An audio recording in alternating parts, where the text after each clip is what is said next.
Thanks so much to all my patrons. Join now to help support the channel and help pick the books that I review. Link in the description. And I am done.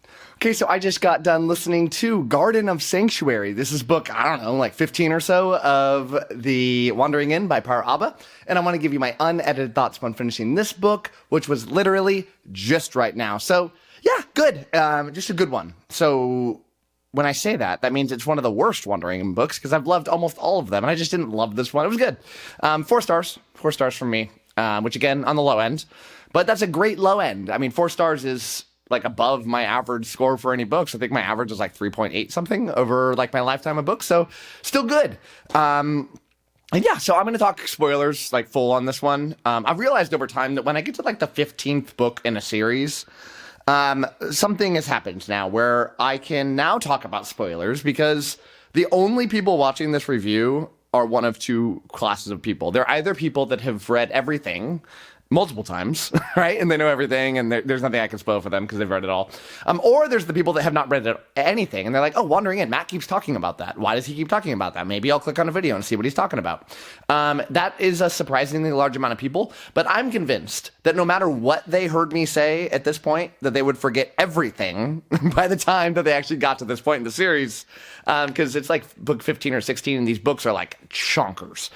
So yeah, nobody's going to remember jack. So spoilers from here on out. And but I'll also say spoilers are hard for this because the books are so long, and it took me quite a long time to read this one and or listen to this one. It just took me a while. I haven't been doing as much commuting, and yeah, just easily distracted at the moment. Got a lot of stuff going on in my life, so it's been a little harder for me to read as normal, and so it's harder for me to remember the exact events from this book, especially when in my mind these aren't books. This is a series, more than anything I've ever read, right? Where, like, this isn't The Wheel of Time, where it was a 15-book series or something like that, 16.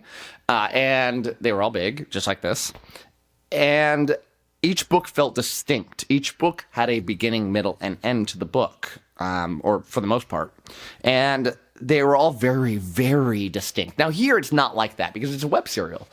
So these books are made into books when they're not actually books. They're chapters that get put into books. Now the series does have like larger arcs, which we can think of as books. Like that's the way you should probably think of an arc. But an arc would be like many thousands of pages long. I'm going to pick a random number here, but like 5,000 or more pages would be like an arc, maybe even longer. And so that has like a beginning, middle, and end like a normal book. But that is split up into many books, so it can feel a little disjointed. And I think maybe that's a little bit of what happened in here and why I didn't give it a 5-star.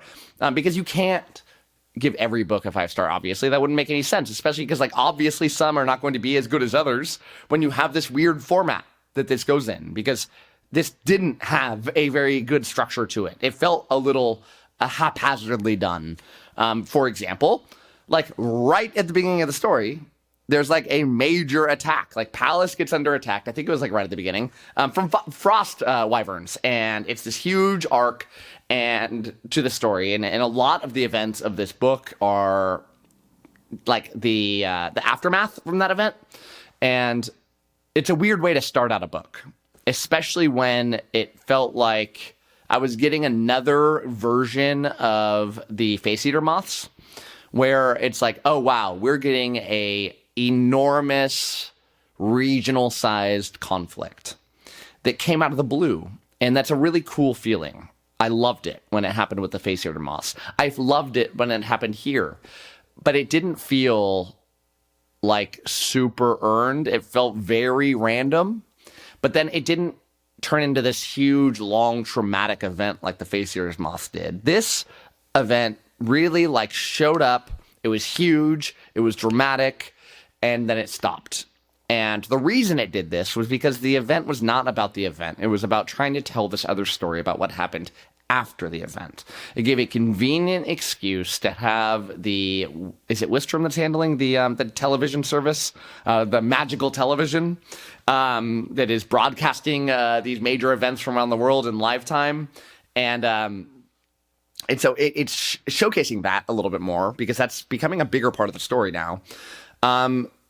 but then mostly about the saving of Palace by like Saliss and Grimalkin and Bird. And I think that was like mainly what we're there to talk about. But before I jump into that a little too much, I want to talk a little bit briefly about this weird aspect that I have been harping on this series a little bit, because it feels like Pirateaba is getting a little bit lazy in some of their writing. And what I mean by that is, it feels like what they're doing is they're saying, like, what is a real world thing in my life on Earth that does not exist in this in-world? And it doesn't exist because it hasn't been invented yet. Now, let's create an extremely long chapter or series of chapters, mostly around the central premise of this thing being brought to this world by people that are from our world, because that's what a lot of the story is about. This dynamic where you have some people from Earth, a set number of them, that get portaled over into this Dungeons and Dragons-esque world, and they're trying to figure out what to do with this weird world where there's classes and you get hit points, and I don't know about hit points exactly, but you get like skill levels, and you rank up, and it's very video gamey, very Dungeons and Dragons-y. And it's like, okay, in the best example I can give of this is like there's a full chapter, a long chapter about baseball being invented, and all the different people and how they play baseball, and the drama around picking teams and playing the game and fun. It's a lighthearted, like, pull away from the action to have this little event. And it feels so dumb to me. Every time it happens, it feels dumb. You know, that the main character will invent pizza. Now we have a whole chapter about pizza being made. And everybody, wow, what is this crazy thing? How did we never think of this? And okay, I got it. I got it the 100th time, right? But this idea of, like, television getting brought to the world and it being a way to tell the story in a better way without jumping around events. You actually found a way to bridge everything together in a very convenient way that works for this world. And like, I love it. I love it when it happens. I feel so stupid that I hate it when it happens on these other moments. But then there's like this one specific example of it, which is happening quite often now. It's very entertaining to me. I think that the people that are doing the commentating, it's like funny to me. Partially, it's Andrea Parsonow's audiobook narration, which is like about as good as it gets. It's so wonderful, and yeah. So I feel weird about saying that. And again, while I'm now on tangents, because this is my channel, I can talk about whatever the heck I want. This is me. This is my moment where I don't have to stay focused about anything. I can talk about anything. Let's talk very briefly about Andrea Parsnow, maybe the best audiobook narrator for fantasy that's ever existed. And this is her last book that she's audiobook narrated. And from this point forward, it is a different audiobook narrator. I think it's Erin Bennett. And I had a nice conversation with Erin Bennett and Andrea Parsnow and Pirateaba. I did a fun live release of King of Duels, the next book, and it was all of us were on it. Me, because I was like the outcast person, because I'm like the only person reviewing these books or this far into the series, and both audiobooks narrators, there was like a passing of the torch from one audiobook narrator to the next. And it made me a little sad, because I'm watching this going like, I know that Andrea Parsnow is incredible. And I'm in this boat, which I'm not going to claim I'm the only Wandering In person that reads a ton of other fantasy stories.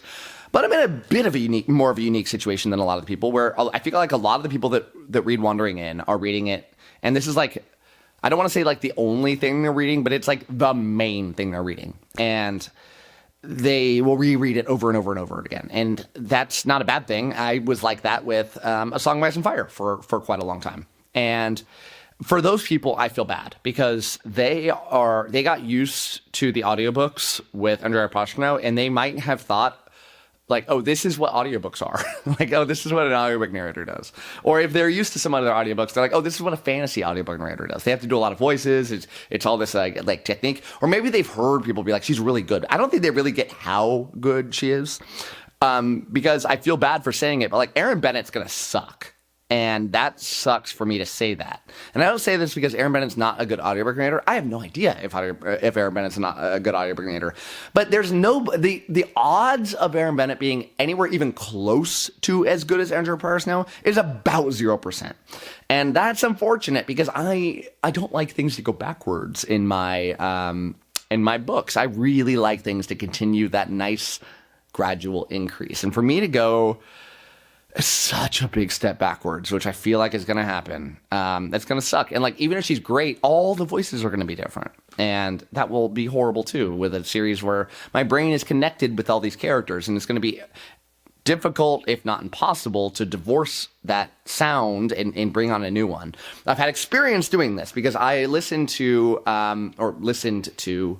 some of the graphic audios for some books, and graphic audios are kind of famous for this. They do a full cast audiobook recording, but they do this full cast thing, but then sometimes like the next book in the series will come out like years later, and they can't get the whole cast back together to do the book. And so some voices will be off, and it's really off-putting.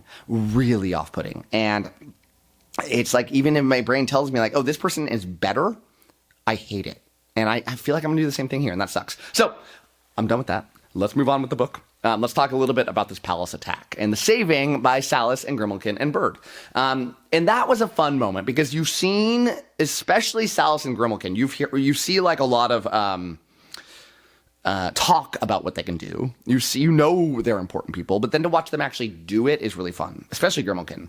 He's such an entertaining character. He's like a parody of himself, and it works so well. Especially, again, the audiobook narration is... but it's great. But the Bird story, I felt like, was the really important story being told here, because the Bird story was all about Bird growing up a little bit. And maybe I'm missing the story here because maybe I haven't gotten the end of it. But it felt like a big moment for Bird to say, and Bird hasn't said this, but I'm assuming this, that this is a big moment for Bird to say, like, I'm growing up. I'm not going to be this kind of mindless child anymore. I'm going to make tough decisions, because Bird knew what he was doing when he did this.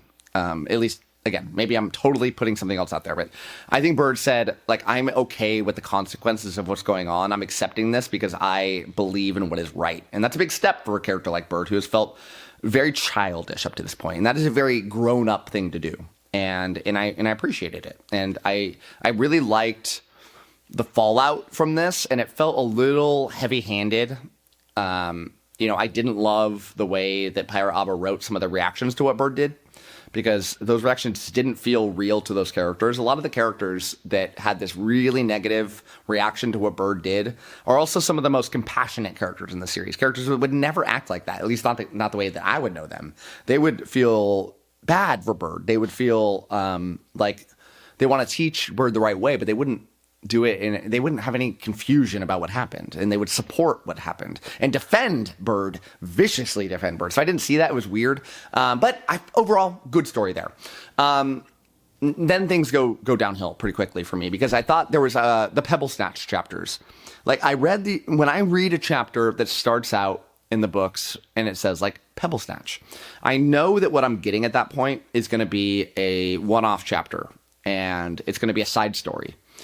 But then when I got another Pebblesnatch chapter, I'm like, oh God, like, okay, I guess I'm getting a little bit of diversion here. But there's like 3 or 4 enormous chapters devoted to Pebblesnatch and this side character. Pebblesnatch is not a main character. And maybe Pebblesnatch will become a main character, but not now. And perhaps that's what these chapters were, as like some needed background for things that are going to happen later. But nonetheless, they felt very boring, because I don't have a ton of connection to Pebblesnatch yet. And then, like, what it was doing, I think Pirateaba said, like, we have spent too long away from goblin culture. We need to get you back in that again. And the way that it was done, and the mechanism for it, I thought was weak, because I want more of the goblin people that I am used to. I don't just like goblins because I like their culture. I like goblins because I like the goblins that I have become really used to. And so just getting more of that culture with grunts and weird communication, that culture's fun when you really love these characters. And so it just felt like I was like, where are we going with this story? When will we be done? I get it, right? And I don't want to feel like that when I'm reading a book. And so I didn't love the Pebblesnatch chapters. As we moved on from those, I think then at that point we went back to the inn opening up. We got Bird being in trouble. We did the chapters on there, but then maybe I'm missing a little bit. Then by the end of the book, we got to the King chapters. We got Flos. We got the political meetings. Things started to pick up again. I'm a big Flos fan. I love my boy Flos. And I really feel like there's so much promise that's happening down in his continent. What is it? Is it Chandrar? Is it something? I don't know. I read too many fancy books. All these continents get stuck in my head. But I really love this character. I'm so compelled by Flos. I love bad characters. I love characters that have very like wicked motivations to them, or like the bad guy of a story. So when I get the bad guy of the story, there's like very much being built up like this. But then you find out that they have like some pretty dang good reasons for being who they are. Oh, I'm all about that. I'm all about convincing backstories for very questionable characters. And look, that's Flos. That's Flos. And I love it. I think all the characters he surrounds himself with are great. I think that his advisors are fantastic. I think the culture there is just like dripping with, it's just so much quality in making my imagination just soar in what's going on here. And I can't wait. Every time we get to the King chapters, I'm so excited because I know that I'm going to get like a full-size book. Pirateaba doesn't just like casually throw out a King chapter. We get like a full book, and I love it. So great. I got my Flos book. Hopefully I start off with another one in the next book. We'll see. But who knows? So that's it for me. We'll see where things go. Hopefully, I'm going to do audiobook here, but it might be my last audiobook. We'll see. Hopefully not. Hopefully I am blown out of the water, and I get to go on my my next phase of audiobooks with Aaron Bennett. We'll see. So that is it for me, though. Thank you so much for watching, and as always, happy reading to you. Thanks again to all my patrons, with a special shout out to my Ascendant tier and Librarian tier patrons: Amy, Alex P, Anna G, Brady K, Doust, Darren, Jerry, Jonathan, Nev's Book Channel, Ron Reich, Ryan L, Sydney Baker, Anna, Blair, Eric Cannon, Joe UK, Kat Mick, Ricky Iman, and Sky. Thanks for sticking to the end of this video, and if you want to watch some more content from my channel, click over here and I've got some good videos for you. Thanks so much.